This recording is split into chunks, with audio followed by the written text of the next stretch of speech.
Here we have a fresh install of Ubuntu 22.04. Our first step is to ensure that the environment is up to date.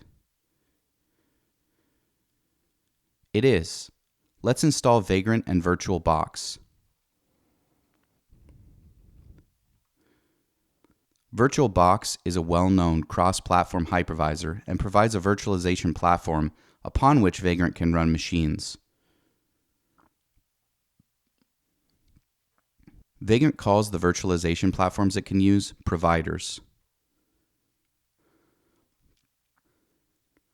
VirtualBox happens to be Vagrant's default provider, making it arguably the easiest way to get started. Vagrant supports several other providers, either natively or through installable plugins. Time for some basic validation.